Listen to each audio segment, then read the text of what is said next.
This is a stroboscope built for mechatronics of Penn, and the primary purpose is to demonstrate pulse width modulation. The basic idea is, say you have an LED and it glows at a certain brightness when you apply 5 volts. Say you want to take the same 5 volt source and change the brightness of the LED. There's a cool trick you can use. This is pulse width modulation. That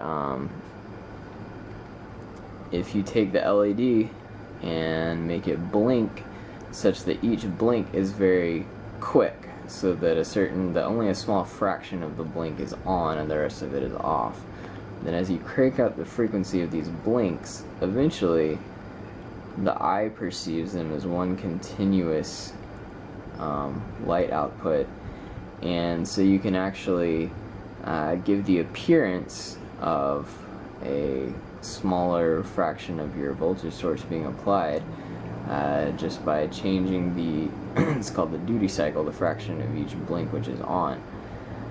So you can see as I change the duty cycle using these switches that as I get a greater duty cycle, it just looks like the LED is on at a brighter intensity. So if I change these, you just see the LED get brighter and dimmer.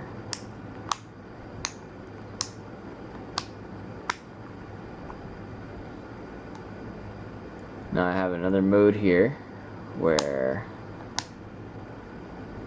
instead of using the dial to increase the frequency, I fix the frequency at a very high frequency, high enough that your eyes can't perceive it, and then with the dial I can simply adjust the brightness however I want.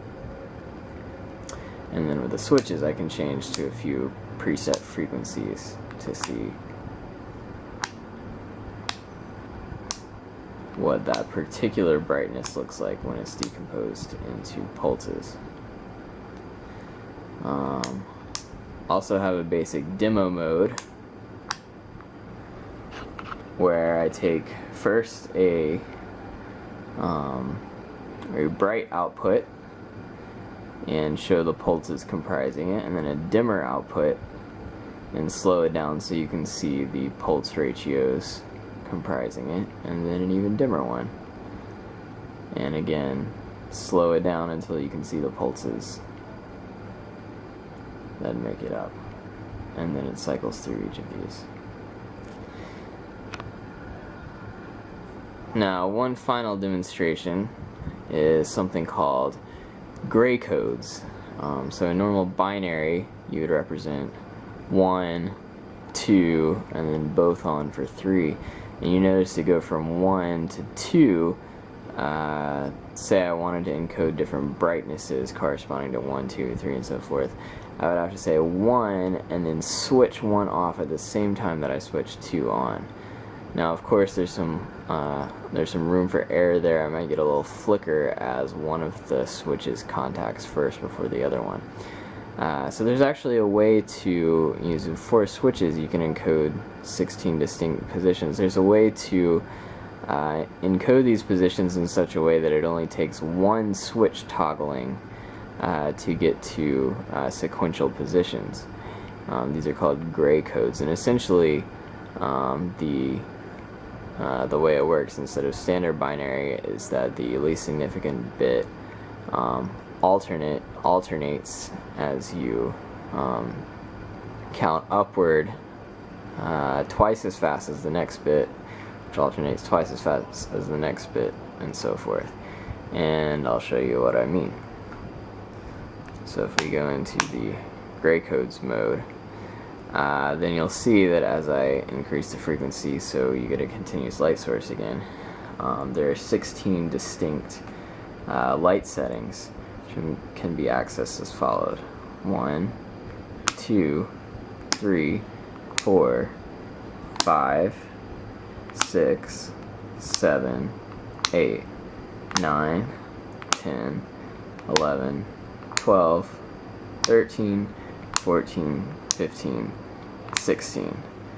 And now at the peak at 16, when we cycle back to the initial state, it jumps to how it originally was. So if you look at the pattern again, you can see the alternation I was talking about, and here you have a continuous, not continuous, but a one switch at a time transition between states, which allows you to transition without any kind of flickering. And this technique is actually used in optical encoders for that very reason. So again, this is a stroboscope developed for the mechatronics class at Penn to demonstrate pulse width modulation. Thank you very much.